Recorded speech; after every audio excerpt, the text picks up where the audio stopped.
Hello, everybody, and welcome back to another episode of the new podcast, The Knots to Talk About.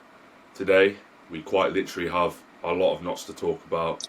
When we speak about the weekend's game, the 5-5 with Grimsby, we speak about the leaky defence, we speak about that man Jodi Jones, we speak about the Stockport fixture, and we speak about how you guys got into Notts County as well.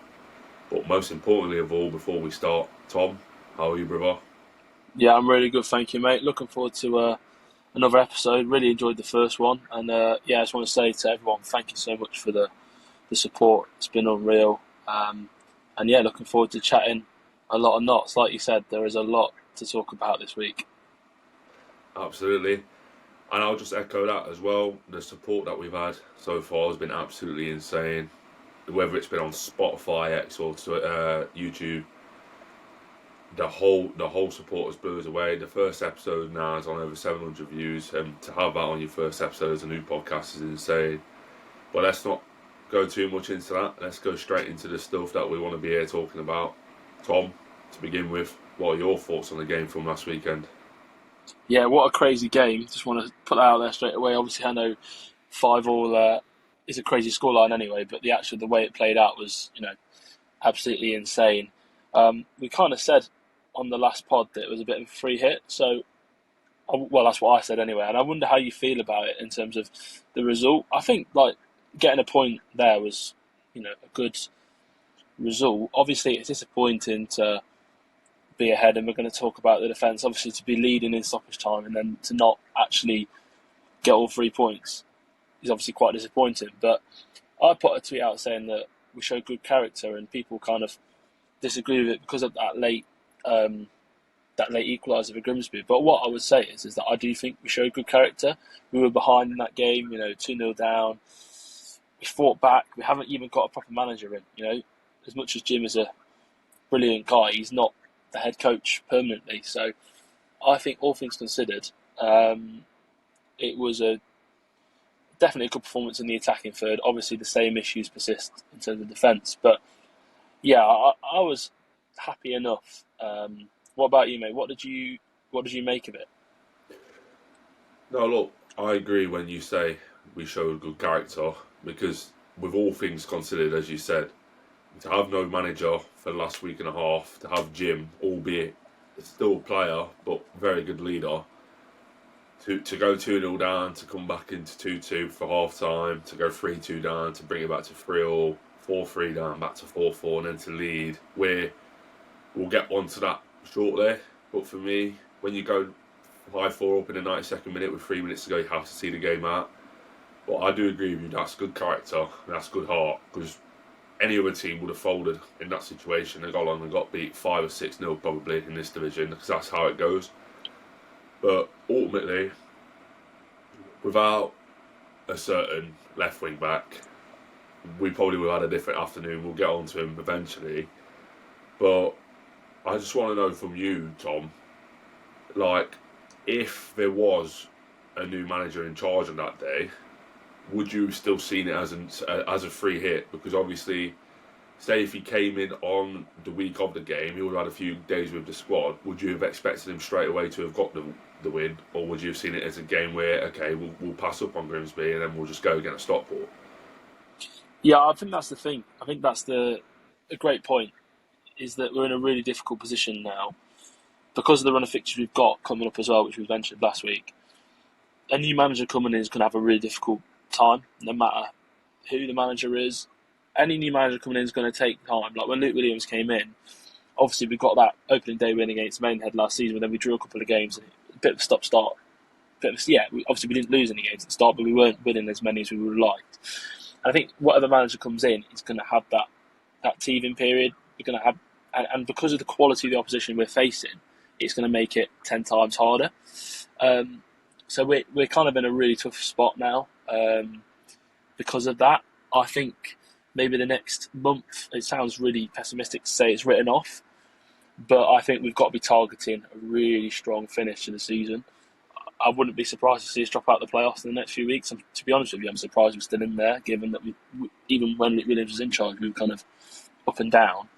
But what I think we kind of need to target is those last 2 months last 2 or 3 months really target a good run there, because I think whoever comes in is going to have a really difficult period. So I think that you have to see the first 3-4 games as 3 hits in terms of if the issues persist with the defence. Obviously, whoever the new manager is going to make some tweaks straight away.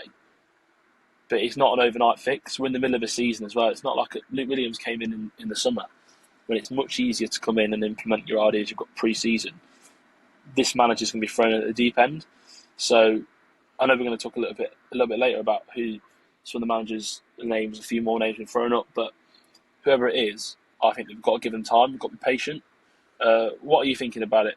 Would you see it as a instant impact is needed, or do you think we need to be patient with whoever comes in? Look, I think for me personally, like, if you're going to come in and hit the ground running, it is a perfect opportunity to do so with the run that we've got. In our next 5 games, we've got, I think it's 4 of the top 5, or it's something ridiculous like that. If you're going to come in and make a statement, there's no better way to do it. But I want to go back to what you were just saying there quickly before we obviously go on to the key aspects of Grimsby. You mentioned that you wouldn't be surprised if we dropped out the playoffs, and to be honest, neither would I. I mean, if the two, I can't remember the 2 teams off the top of my head, but it's MK Dons and somebody else. If they win their 2 games in hand, we do drop out the playoffs. I just want to ask you, because I know my opinion on this, but what does that say to you in terms of we've got some of the most creative players in the EFL, we're the top goal scorers in the EFL, yet 2 teams are a win away from eliminating us out of the playoff places, where with them sort of players in our team and that sort of stat of being the top goal scorers in the EFL, you realistically should be looking at the automatic places. Yeah, definitely. And I think there's been a lot of criticism of the defence this season, and I'm not going to sit here and say the defence has been brilliant. Obviously, it's a very leaky defence, as you mentioned at the very start, and that maybe the personnel aren't good enough. You know, some of them are probably National League level players, but I think as well we have to kind of start looking at the structure as a whole. And we score so many goals because we commit so many men forwards, but that also gives the defence a very difficult job. You know, we're kind of looking a lot of the time. We've only got the 3 centre backs who are actually defending. The wing backs are so high up that it's 4 or 5 against 3, which any defender, I don't care what level you're at, if there's 5 against 3 attackers to defenders, defence is in an awful position. The high line's been spoken about a lot. I think it's something that I've been a supporter of, but maybe we need to start considering tweaking it slightly when we're out of possession. As well, the wing backs, you know, we're going to praise both of the wing backs, I think, in a little while, how good they've been with output. But on the other side of that coin is that because they're so high up, it leaves us exposed. And I think there's definitely some structural issues with our shape out of possession. I don't think we get enough players behind the ball and quickly enough. And that's been an issue for a long time, not just this season. And this year, we've probably had it exploited more because of the level of team we're up against. But I would say, you know, that there are issues there. But obviously, like you've mentioned, we're top scorers in the EFL. So it's a very hard balance to strike. Like you say, what do you think about it? You mentioned, you know, what your take is. Do you think we should be aiming for automatics? I would say we should be. It's just to round off what I'm saying. But I also think at the same time, we score so many goals because we play such a risky style. How it's difficult to say. Is there a way we can make it so we have a less risk and still get the goals? Is that a possibility? I think there is, but for me personally, next season will only be harder for us because you're crazy to think that no one's going to come for Macca this summer. You're crazy to think that Jones even isn't going to have any interest just because how good he is. But for me personally, automatics has to be the aim, and it still can be achieved quite comfortably with a new manager. And I said this in the week as well, like, we score so many goals. If you just bring in, like, the attacking output's not going to change. If you bring in a man who's defensively better as the gaffer, and at his at the cost of being better defensively, you lose 2 goals. That's still 3 and 2 that we're scoring. But that is a gift of a guy who's going to make you better defensively. So we're not going to concede as many as we do. So 2 or 3 goals in normal games is going to be enough to win you the game, whether you're home or away. The fact that at the minute we're scoring 4 and 5 and we're still not really winning games as much as we want to be, that is a big problem. But for me, the automatics is still on 100%. You just have to. The next appointment has to be right, but we'll obviously speak about that. However, let's talk about the key aspects of Grimsby now. And you mentioned there the wing backs. We'll talk about Jodi but after. But I do want to talk about Aaron, because even Jodi said it himself in his presser. Like, Aaron didn't really get the numbers and stats, and all the limelight was on Jodi. But when you actually look at Aaron's last couple of games, goal against Doncaster on Boxing Day, goal against Tranmere on New Year's Day. Believe he has a goal somewhere else. I can't really remember where. And then he's got 2 against Grimsby. So I just want to know about your take on this season so far, because for me, although defensively, yeah, okay, he's not the best, I do think he's a bit of an unsung hero so far. Yeah, I think he's a player that I'll be honest about, and I say I have been not critical of him, but I think I've questioned his output. I think before this run of games, he had 3 goal contributions for the season in about 21 games, which for me wasn't good enough, for a player that gets in the positions he gets in. And Luke Williams said it himself, when he got his first goal, he said he should have more than he does. But for his last 4 games, he's got 4 goals. He's getting in those positions, he's scoring, taking his chances. So, like you say, he's a little bit unsung hero, and I'll be honest with myself, I think that I was probably doubting whether he was the one that we should be looking to drop out of the team, just because I do think there's going to become a scenario where we have to drop one of the attackers from the team. I'm not necessarily saying they have to be on the bench every week, but like you say, the new gaffer's going to come in and make us better defensively. How is he going to do that? I do think there might be a time where, unless there's a change of shape, where we go to a back 4, there might be a time where we might have to drop a wing back and it's a more defensive option. Or we might have to, I don't want to say drop Dan Crowley, but you might have to use him from the bench to make sure you have a more defensively robust midfield. So I was probably looking at Aaron as the player that out of the front 5, if you want to call him that, he would be the one that would drop out, because he's had the least goal contributions. But in the last 4 games, he's got 4 goals. So you can't really argue with that from an attacking point of view. But one man that obviously has got 4 goal contributions in 1 game is Jodi Jones. I know you're a big fan of him. What do you reckon to Jodi's game at the weekend? Even now it's kind of hard to describe, really, isn't it? What I'd say about Jodi to begin with is that he said in pre-season that he feels like he's back to his best, and that sounded a bit like tongue-in-cheek. But for a man who's almost broke the record for the most assists in a League 2 season by January, I think he weren't lying. And if you look at his season so far, even like his assist against Grimsby at home when he megged that Toby Malarkey and he whipped in that ball to the back post like inch perfectly. That's a memory that still sticks with me. But then you speak about his international call-ups, playing against England at Wembley, and then just some of the ridiculous things that he's done so far. Like, for me, he's probably currently running away with player of the season, and that sounds insane when you've got Dan Crowley, who's got 10 goals, nearly as many assists. Maka, who's already on 20 goals in his first season in the EFL. But for me, Jodi, comfortably showing why he can still play Championship football, and that's why I think it's worrying the summer that he could go after a season. But yeah, someone asked me yesterday actually, how much do I think Jones is worth? I'd say whatever you're looking at for Maka, you've got to be looking at for Jones as well, because Maka's output's brilliant because he's 20 goals as a striker. But how many teams in the EFL can say they've got a wing back who's got 16 assists and I think it's 5 goals? That for me is just insane, and it's straight away a £2 million price tag.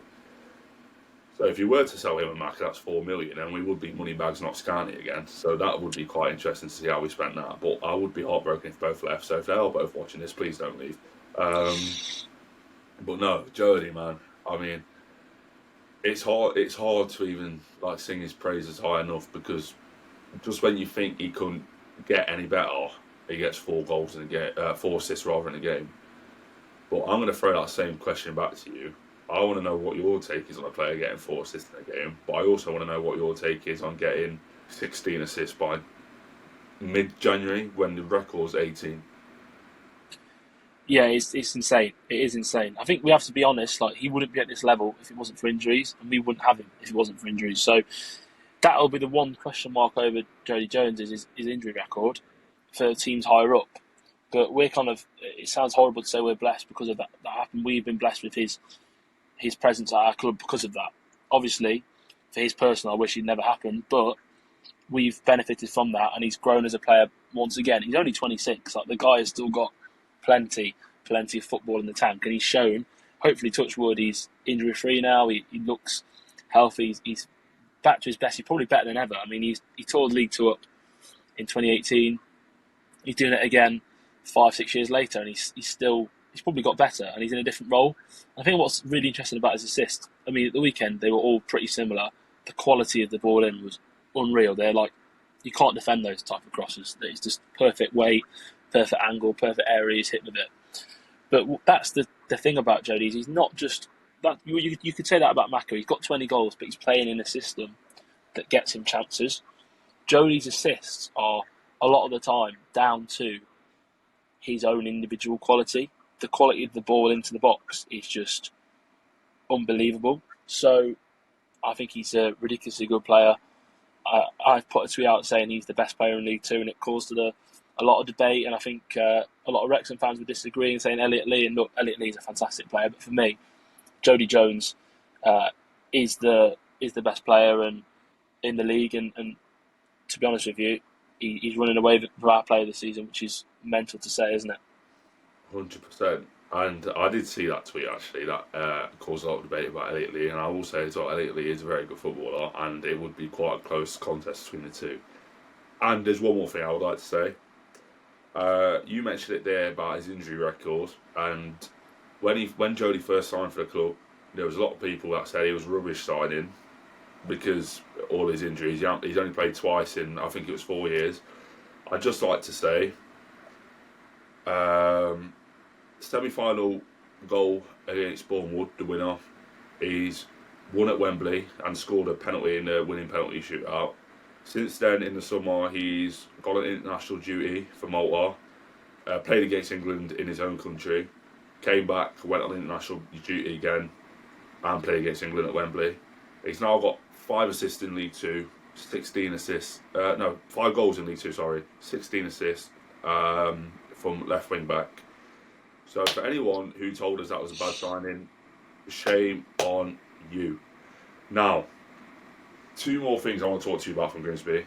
Obviously, we'll get to the leaky defence, but I want to say that to last. I feel like we have to speak about Maka though, because, again, 20 goals in your first season as an EFL player, and it's only January. Talk about putting yourself in a shop window, which I wish he would stop doing.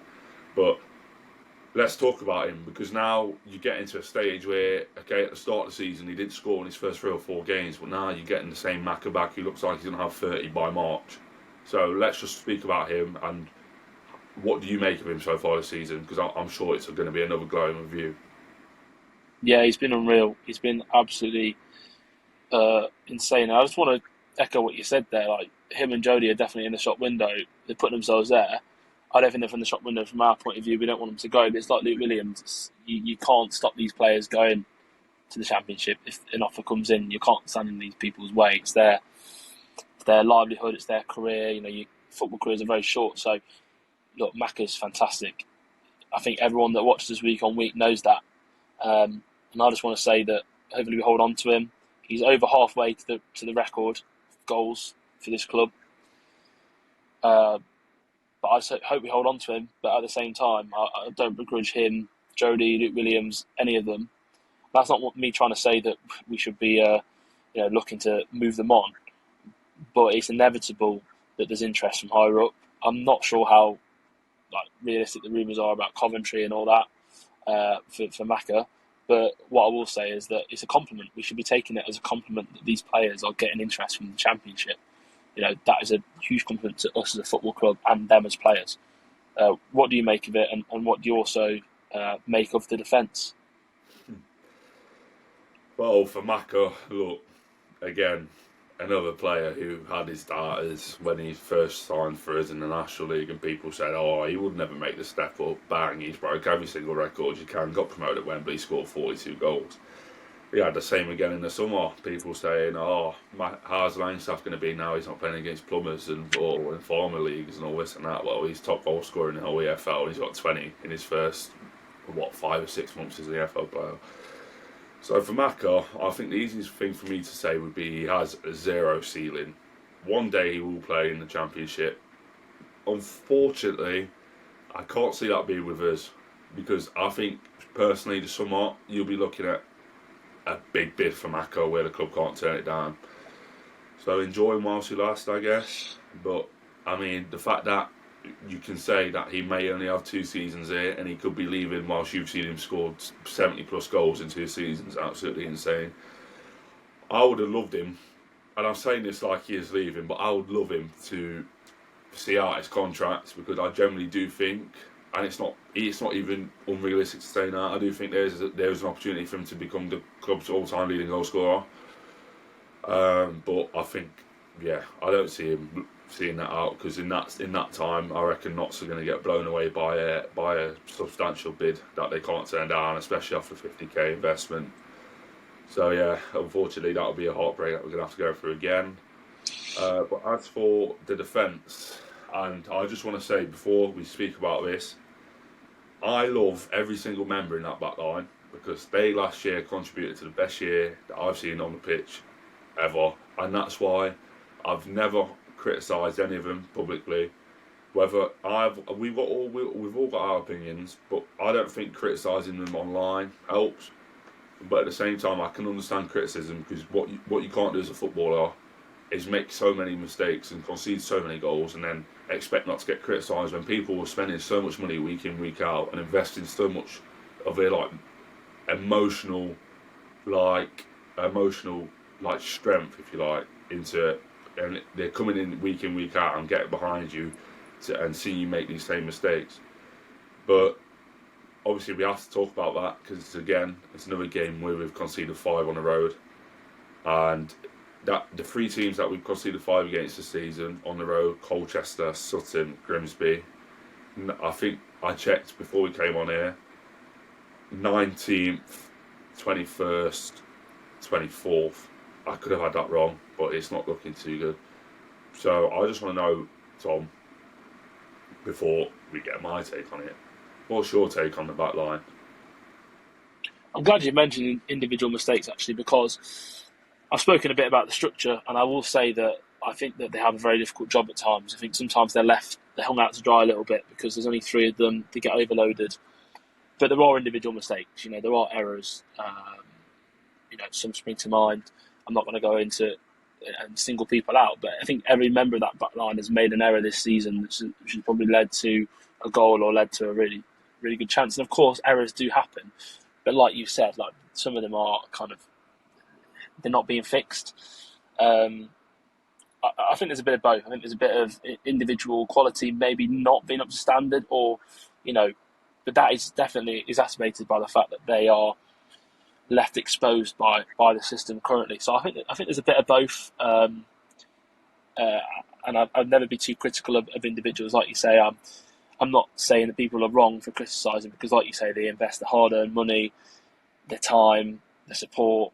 They're allowed a voice. They're allowed to say what they feel. For me, it's not my personal way of going about it. It's not how I would like to single people out. But I will say there's issues with defence. I think it's plain and obvious to see.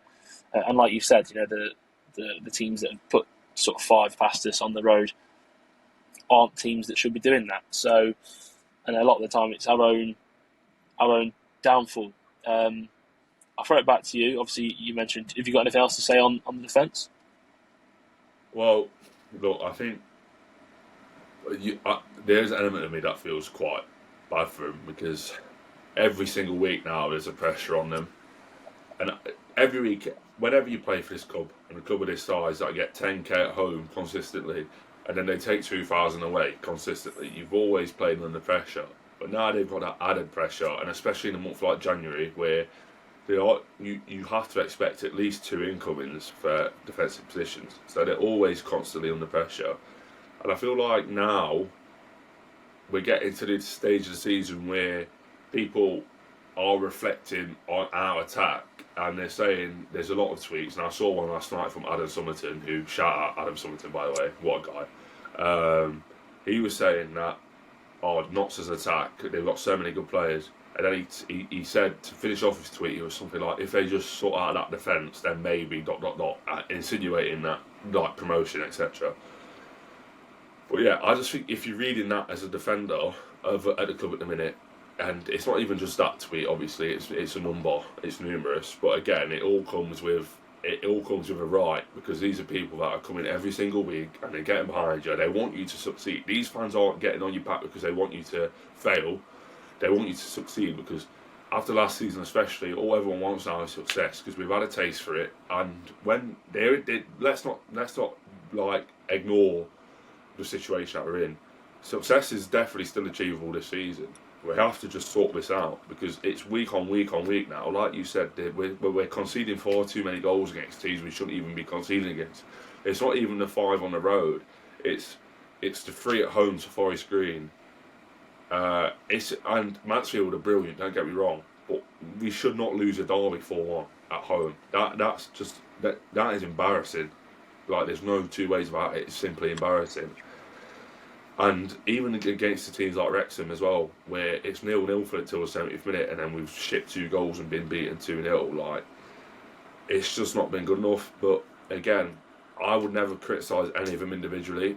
If I talk about the defence as a whole, and Aaron and Jodie are still included in this, because regardless of their input upfield, they're still part of the back 5 that are meant to keep balls out the back of our net. So they are both included in this. It's not just Cameron, who in the past 2 years has been brilliant for the club, and he has had brilliant games this season, but he has had some bad ones, and I think he'll know that as well. Aidan Baldwin, again, been brilliant for us, especially last season. This season, I would probably say he's been one of our better defenders, but yet he still makes a lot of mistakes. Rollo, who I thought it was the right decision to play him at Grimsby, because it was obviously someone that Jim knows very well, and he would have played for Jim, and I thought he had a good game. I genuinely did think he had a good game. That's why I thought it was right to play him. But again, so many mistakes, and these are guys that I have so much respect for, and I love them to bits because of what they gave us last season. But we're getting to a stage now where we've got to be ruthless, because we're getting to the business end of the season. We're coming to our biggest run of the season. We need to make sure we've got the best 11 players in the best form of their lives, because these next 5 or 6 games, we can't afford to be coming out of it and looking at, we took 4 points from 18, because we're playing against teams that we're playing in the playoffs now, and we're not just conceding. If we lose, we're not losing to a team that are 15th, and their points aren't really going to matter because they're not near us. We're playing against teams that are around us now, and these points can be crucial towards the end of the season. So it's just massive. It really is massive, and I feel like next week we'll be talking about incomings, because I feel like this week we have to. But anyway, let's move on from that. Before we talk about the potential incoming from the manager and any further incomings, if you like, we posted on social media saying, let us know how you got into supporting this football club. Before we go for our favourite ones of that, we'll talk about how we both did.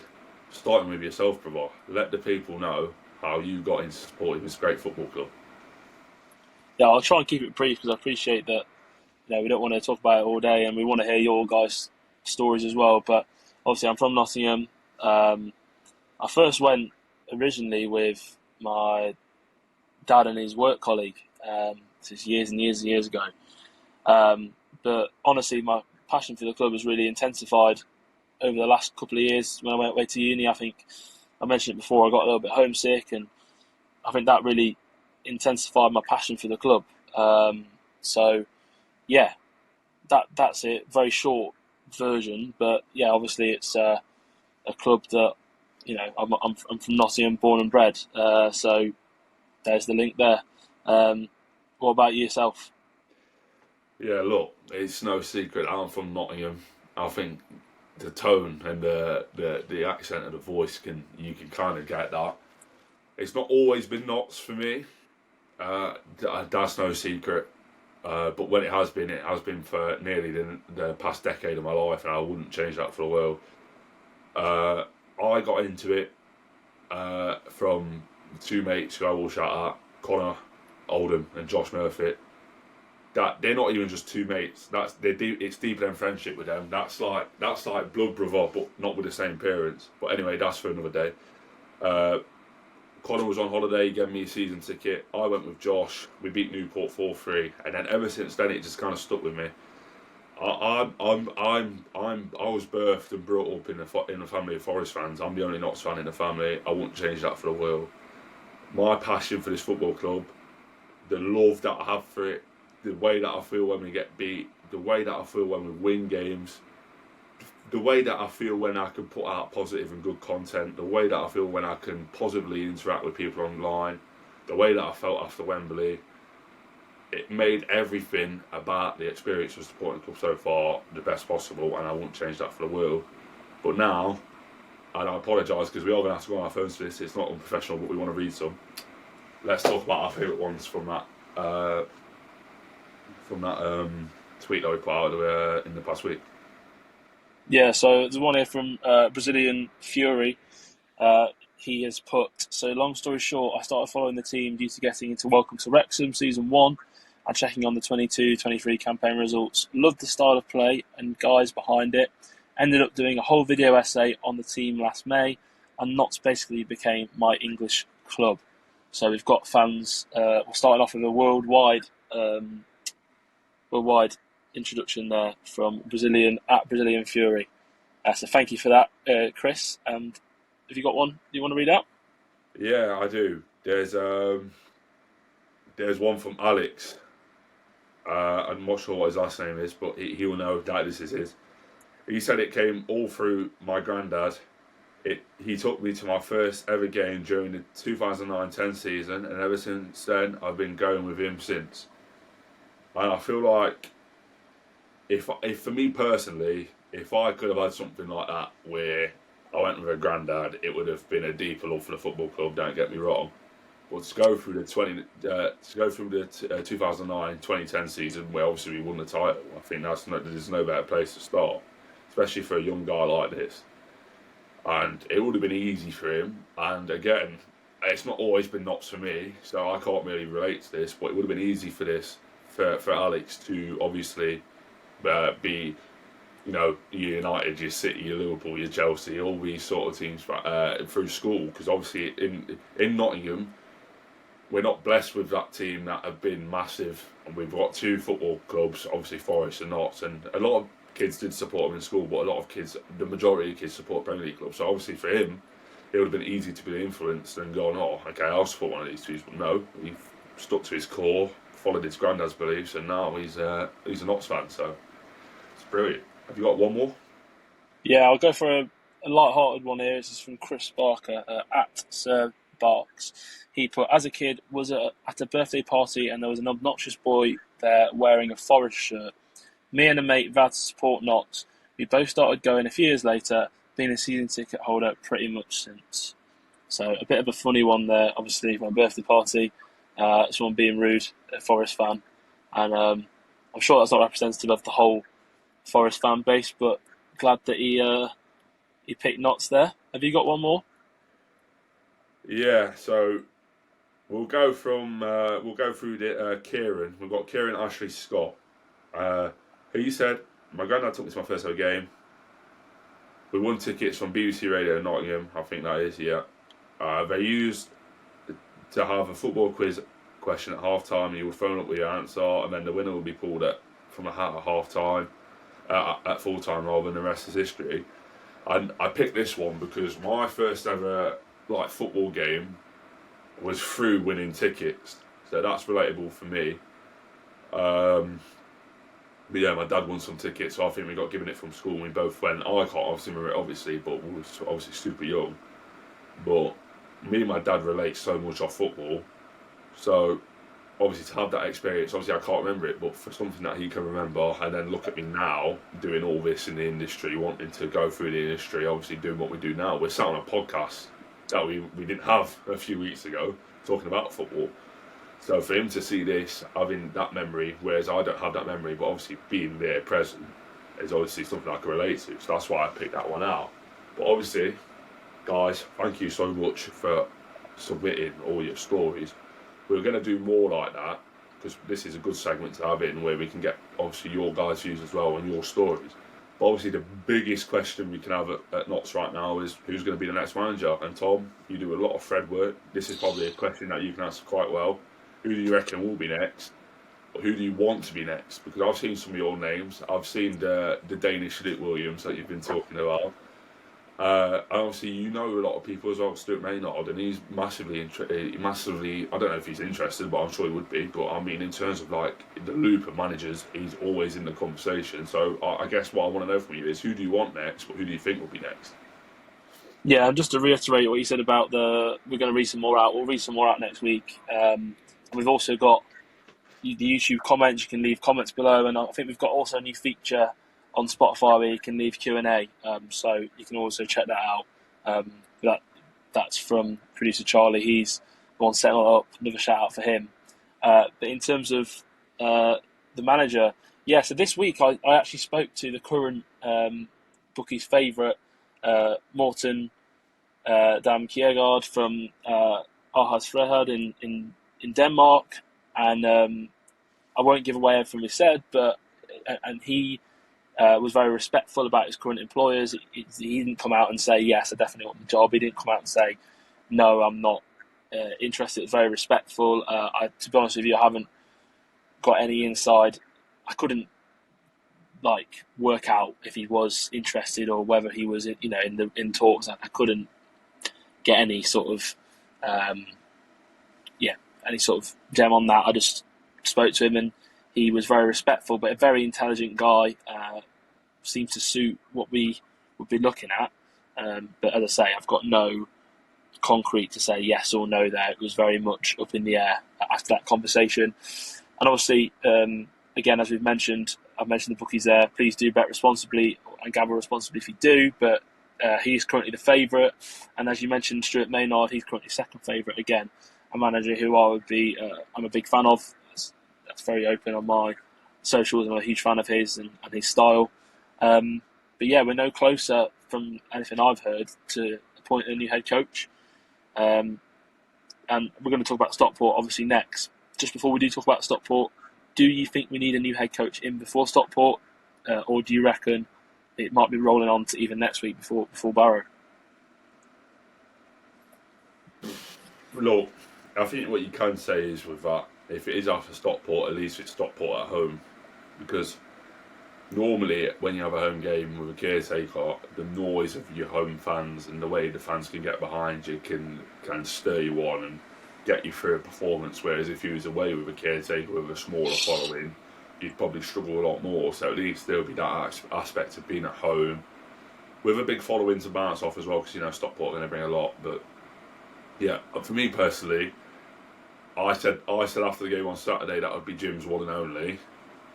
Obviously, whether that is the case or whether it isn't the case now, because you're looking at getting through into midweek now, and we've not really heard much, but we never do really hear much until it's done. So you never know. You do. That's the thing. You never know. But if we'll just say in hypothetical terms that if it is Jim, I don't think it's the worst thing in the world, because especially for someone like Jim, Tom, and Joe, they'll want to win that game at Meadow Lane and have that moment at the end with the fans. And that's the thing that really hurts me most about Grimsby, was the fact that they didn't get that moment. So I think everyone deserved that moment at the end with the fans after the way. And to win it how we would have won it, with obviously the late winner, would have been perfect. But they weren't meant to be. But to answer your question properly, if right now, if you ask me if I thought a new man would be in by Saturday, I'd say yes. I feel like the whole goal was to give Jim that game at Grimsby, But you'd be absolutely crazy, and I mean crazy, to think that there hasn't been an interview or meeting or advanced interviews for this role. So yeah, I expect someone in by the weekend, and if not, I'll apologise to you all in next week's episode that my take was wrong, I guess.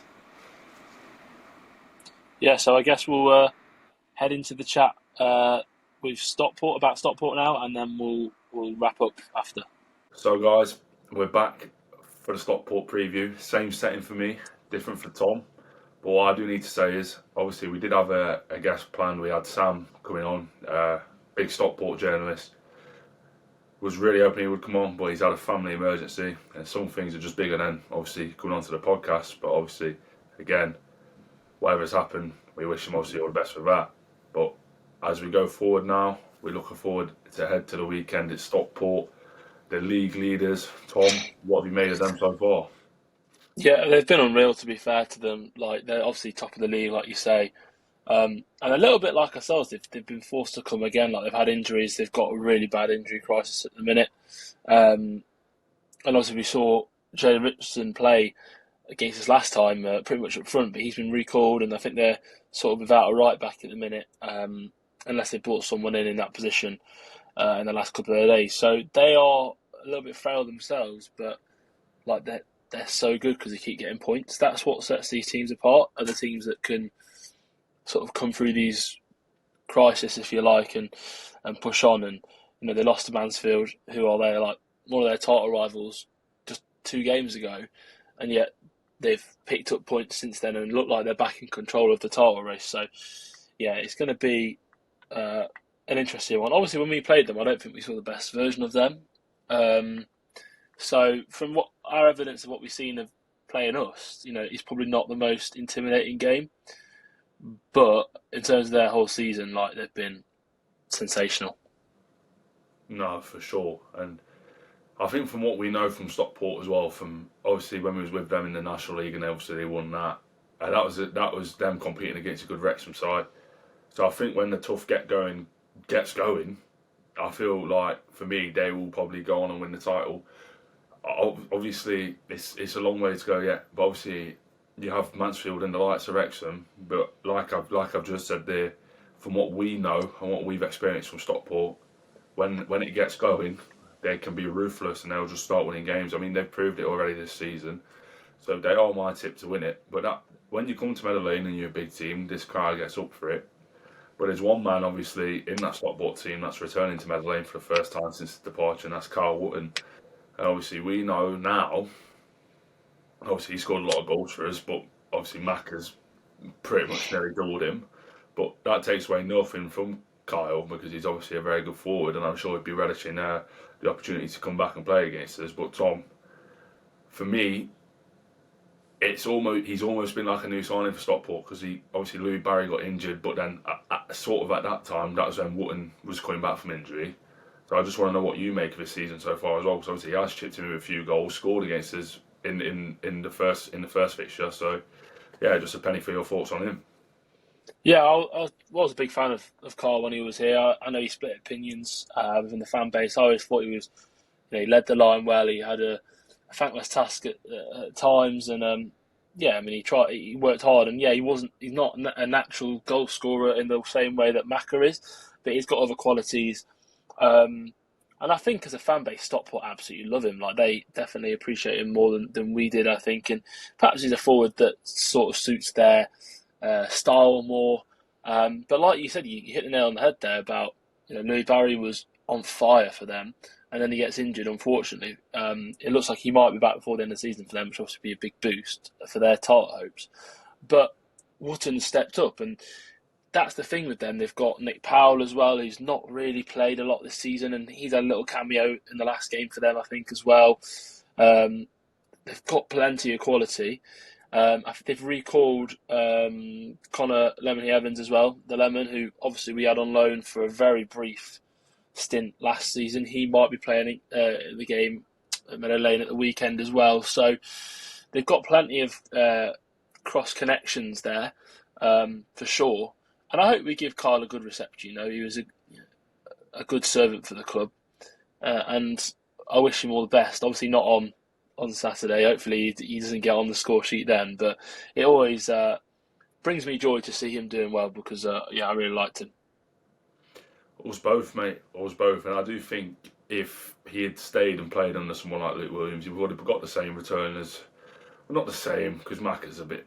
Obviously, he's a bit like superhuman at the minute. But Kyle would have scored a lot of goals, because if you put Kyle in the situation where he's got to stay in the box, get across the 6-yard box and get on the end of the crosses, put in the back of the net, I'm pretty sure he's capable of doing that. Even when that weren't the main focus for us under Birchnell, he still scored a lot of goals like that.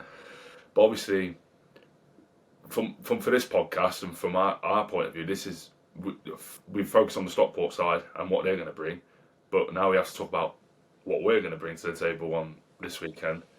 We've got a lot of informed players, as we've already spoke about this episode, but these are the kind of fixtures where you need your informed players and your big players to step up. So I just want to know what you're expecting, and I want your score prediction as well.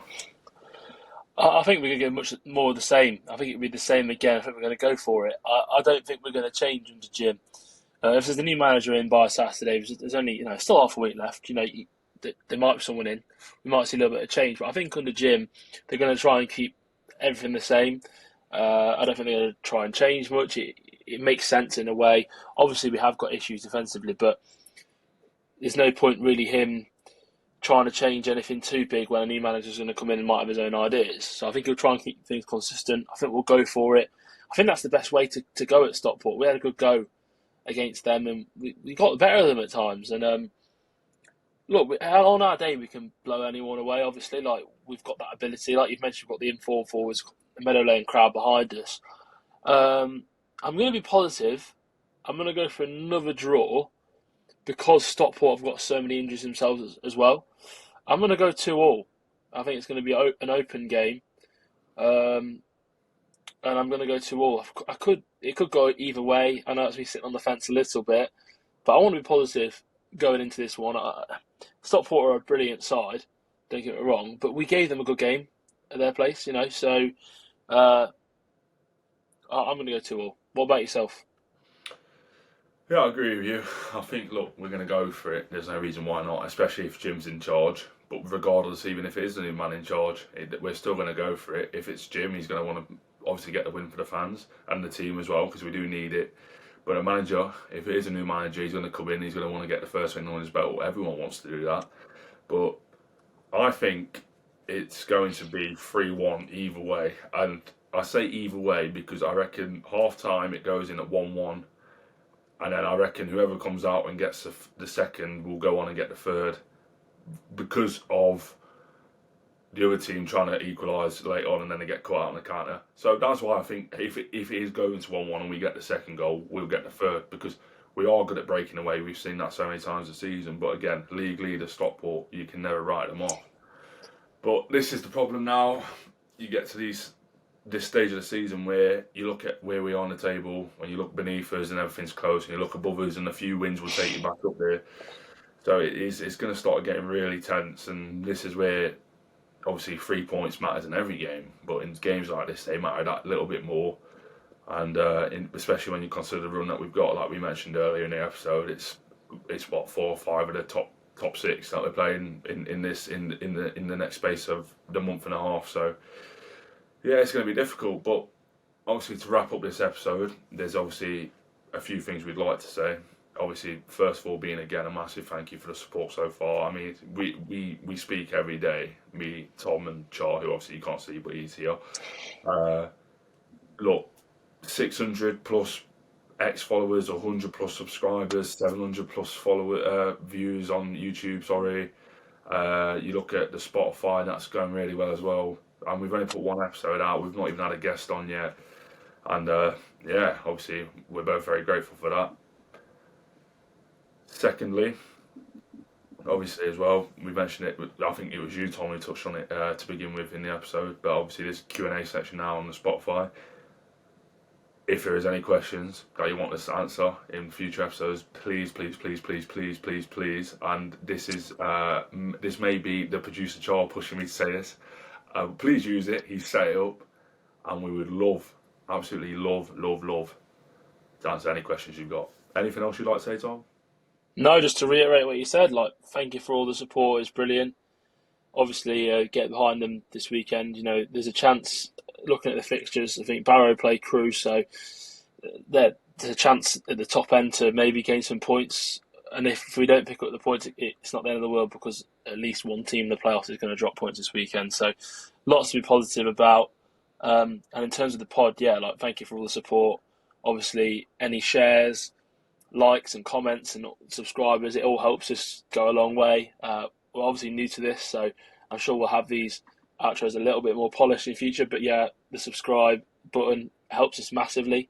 And yeah, any Q&A questions and comments on the video, and even just tweet us. You know where to find us. We appreciate all the support and all the comments, guys. And yeah, thank you so much. Well, there's only two more lines I have to say. That is, keep supporting the Not to Talk About podcast.